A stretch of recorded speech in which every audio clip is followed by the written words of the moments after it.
2/3 degli immobili sono seconde case, ha avviato una petizione perché il Consiglio Comunale inizi a regolamentare le affittanze turistiche in città. Borseggi a Venezia ha presentato una risoluzione al governo perché si adottino misure specifiche per far fronte ad un fenomeno sempre più radicato in città. Minaccia la moglie con un coltello da cucina, a Jesolo ha arrestato un tunisino per maltrattamenti in famiglia, l'uomo è stato portato in carcere. Domani festa del patrono di Venezia, Antenna 3 trasmetterà la Santa Messa celebrata dal Patriarca Moraglia dalla Basilica di San Marco, appuntamento in diretta a partire dalle 10. Buonasera e ben ritrovati con l'edizione di Venezia dei nostri telegiornali, ultimi preparativi prima della partenza del contributo d'accesso a Venezia.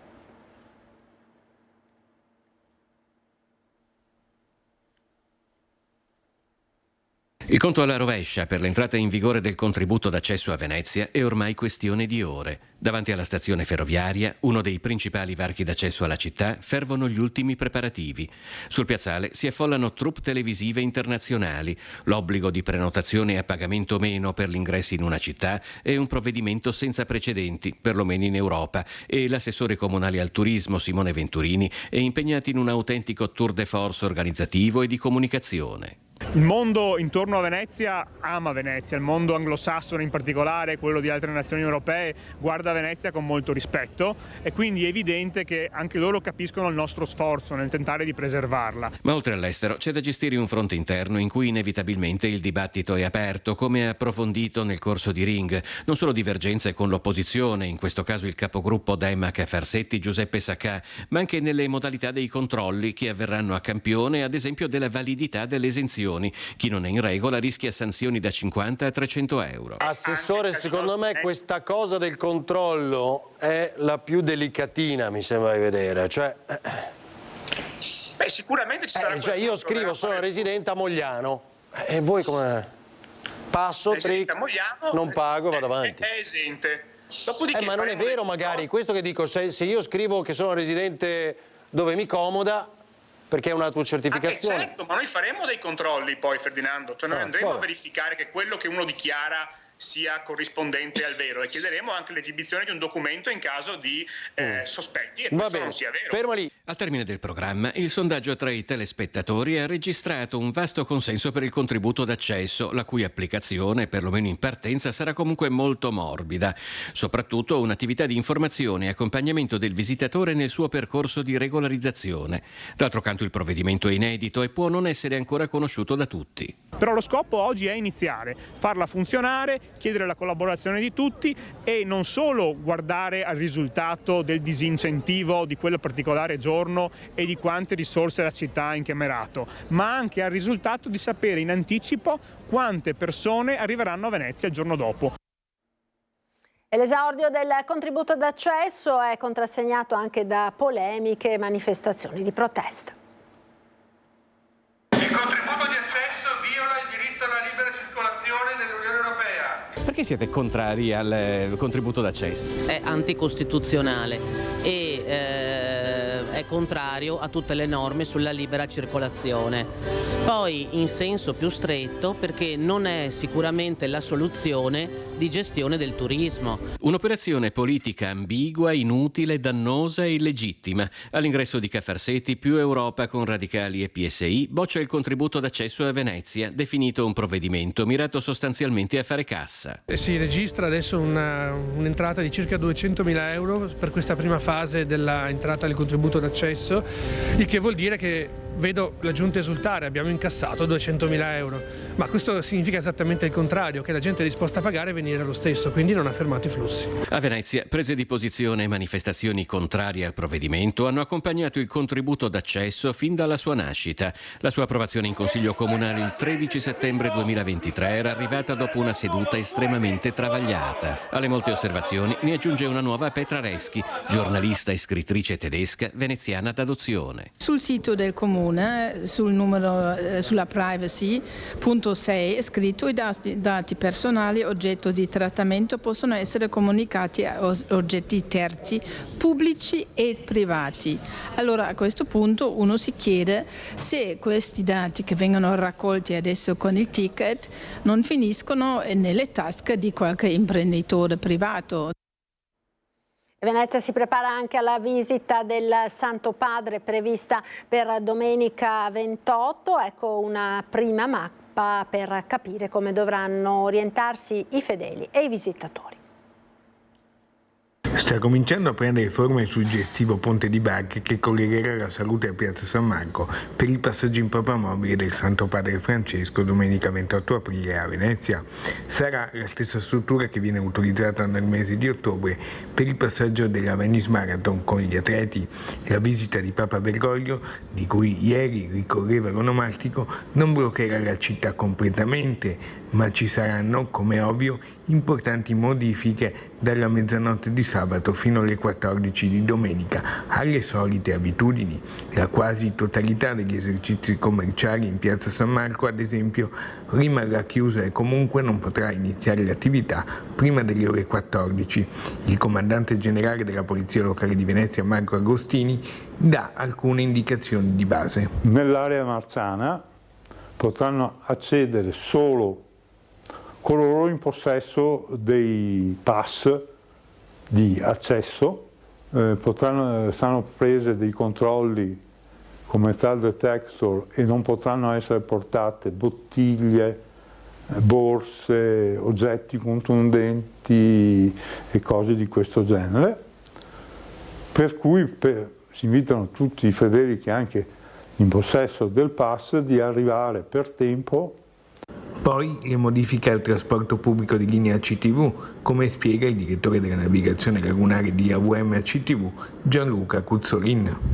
Con l'installazione del ponte galleggiante, venerdì 26 cominceremo con alcune modifiche, per cui la linea 1 metterà la fermata di San Marco Vallaresso e la linea 2 farà capolinea a Vallaresso con fermata straordinaria a Salute. Poi domenica 28 a partire dalle 00 fino alle ore 14 saranno sospesi gli approdi di Salute, San Marco Vallaresso e San Marco Giardinetti e dalle ore 9 alle ore 14 sarà interdetta la navigazione tra l'approdo di San Tomà e l'approdo di San Zaccaria, per cui la linea 1 farà capolinea da un lato a San Tomà e dall'altro lato a San Zaccaria, la linea 2 farà capolinea dall'inizio dei servizi a Rialto fino alle ore 14.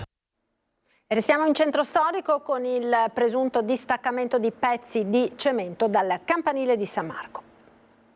Non cade nulla dal campanile, né sulla testa di chi ci gira attorno e sotto, né di chi va sopra a visitare e a vedere la città dall'alto. Nessun allarmismo dunque, nulla cade dal campanile di San Marco. A dirlo chiaramente l'architetto Piana, indignato della notizia che si è diffusa sui presunti problemi al Paron de Casa che parlano di caduta di pezzi di cemento armato. È ridicola questa informazione che è nata evidentemente da un titolo scioccamente allarmistico che muove da un'intervista dove alcune mie spiegazioni sono state evidentemente non capite esattamente o travisate. Piana spiega il motivo per cui si è deciso di affidare un'indagine specialistica sullo stato del telaio interno della cuspide, che ormai ha più di 100 anni. Uno studio su quelle che sono delle sofferenze che qualsiasi struttura in calcestruzzo armato prima o dopo mostra. E non si tratta di coprispalle come riportato nell'articolo, ma di copriferro, cioè di quello spessore di calcestruzzo che ricopre il telaio interno, l'armatura interna di cemento armato di qualsiasi trave o pilastro. E quando questo arrugginisce, si formano delle fessure che segnalano un pericolo, ovviamente, cioè un distacco, e segnalano il fatto che l'armatura interna ha cominciato a ossidarsi. L'ossidazione comporta un aumento di volume e questo provoca delle fessure.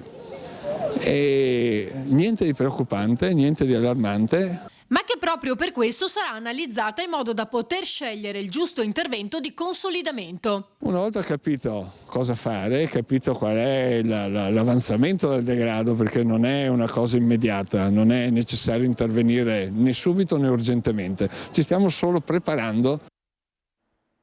Affitanze turistiche in centro storico ha avviato una petizione affinché il comune regolamenti la questione. A luglio saranno 2 anni dall'entrata in vigore della legge che consente a Venezia e solo a Venezia di introdurre limiti alle locazioni turistiche. Se la Giunta non si muove è legittimo che la popolazione, cittadini e cittadini che firmeranno la petizione chiedano al Consiglio, quindi anche ai gruppi di opposizione, di presentare una proposta di iniziativa consigliare. Una raccolta firme per chiedere al Consiglio Comunale di regolare le locazioni turistiche a Venezia. Parte dalla piattaforma civica 25 aprile la richiesta di governare un fenomeno in continua inarrestabile crescita in città. Secondo il dato inedito reso noto da Terra e Acqua 2020, di 36.741 unità immobiliari presenti tra Venezia e la Giudecca, ben 23.602 sono seconde case, 2 appartamenti su 3. Un dato impressionante quanto alla sua evoluzione negli ultimi 14 anni. Le affittanze turistiche certificate sono quasi 6.000. Chiunque voglia comprare a Venezia è il benvenuto se intende viverci, e questa è la storia di Venezia che ha saputo ripopolarsi dopo ogni pandemia attirando nuovi residenti. Altra cosa invece chi vuol fare incetta di case a fini speculativi per fare soltanto locazioni turistiche. A questo fenomeno noi riteniamo di dover porre un freno in qualche modo, ci ragioneremo con gli altri gruppi consigliari, ma è chiaro che non si può andare avanti così come non è accettabile che per aggirare il blocco dei cambi di destinazione d'uso ci siano alberghi che acquistano immobili interi per fare locazioni turistiche. Nonostante Firenze non abbia il conforto dell'emendamento Pellicani, il sindaco Dario Nardella ha da tempo bloccato le affittanze turistiche in centro città. Noi abbiamo medici che stanno cercando casa a Venezia e non la trovano, persone assunte dalla Fenice con regolare concorso che non trovano casa a Venezia, docenti dell'Unica Millus a Lido che non trovano casa.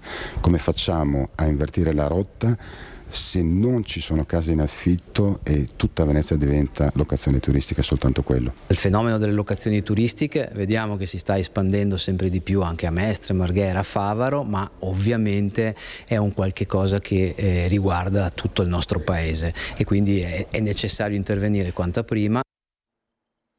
Ed ora parliamo di Borseggi, presentato una risoluzione affinché si adottino misure specifiche per affrontare il fenomeno. Il fenomeno dei borseggi a Venezia va affrontato una volta per tutte. Dove la legge non aiuta si può intervenire con altri mezzi. Parte da qui la risoluzione presentata al governo dai consiglieri regionali leghisti perché si agisca in fretta nell'arginare un fenomeno che non si arresta. Chiede anche da parte nostra anche la possibilità di creare un gruppo interforze da parte delle forze di polizia proprio dedicate appunto al fenomeno di borseggi e nel richiamare nella possibilità anche le amministrazioni chi fa trasporto pubblico locale che insiste su Venezia magari di mettere tutta quella logistica che possa essere funzionale ad attenzionare turisti e pendolari, coloro che si siano nei mezzi pubblici, perché sono quei momenti in cui c'è più afflusso di persone e dove che possono ancora di più operare in maniera disturbata i borseggiatori. Da qui la richiesta di creare dei display piuttosto dedicati a questo fenomeno, piuttosto che dei messaggi vocali. I consiglieri hanno anche incontrato i membri del gruppo Cittadini Non Distratti che da tempo volontariamente cercano di segnalare ai turisti la presenza dei borseggiatori, come Monica Poli, divenuta famosa a livello internazionale per il suo attenzione pickpocket, ma non è abbastanza. È ovvio però che la loro operatività ovviamente è soltanto di sensibilizzazione, non certamente di contrasto in quanto non forze di polizia, e dunque a maggior ragione la richiesta da parte nei confronti degli enti è proprio quella di cercare in qualsiasi maniera di contrastare questo fenomeno. Da qui la risoluzione che abbiamo posto all'attenzione, votata in Consiglio regionale. Ed è tutto per questa edizione, vi ricordo l'appuntamento domani con la messa solenne della festa di San Marco patrono di Venezia dalle 10 su Antenna 3, messa celebrata dal patriarca Francesco Moraglia. È tutto, grazie per essere stati con noi, vi lascio come sempre alle previsioni del tempo, arrivederci.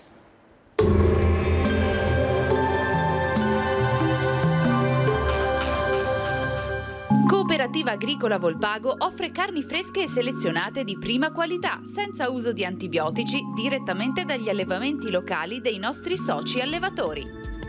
Bentrovati al meteo. L'area di bassa pressione che si è insediata sull'Italia continua a essere responsabile di qualche episodio instabile. Vediamo dunque il dettaglio per la giornata festiva. Sul Veneto giovedì 25 aprile tempo in prevalenza buono, avremo un po' di variabilità con possibili fenomeni sparsi tra prealpi e pianura. Temperature stazionarie o in lieve ripresa, minime tra 4 e 7 gradi, massime tra 12 e 16 gradi. Ci spostiamo ora sul Friuli Venezia Giulia. Anche qui in mattinata avremo piogge moderate un po' ovunque in questo caso, a seguire in diradamento con ampie schiarite soleggiate. Temperature minime tra 2 e 7 gradi, massime sui 12-15 gradi. Infine diamo uno sguardo alla situazione del Trentino Alto Adige, dove il sole sarà prevalente con qualche nube e con qualche addensamento innocuo. Temperature minime sui 4-5 gradi, massime intorno ai 17. Dal meteo di Antena 3 per ora è tutto. Arrivederci.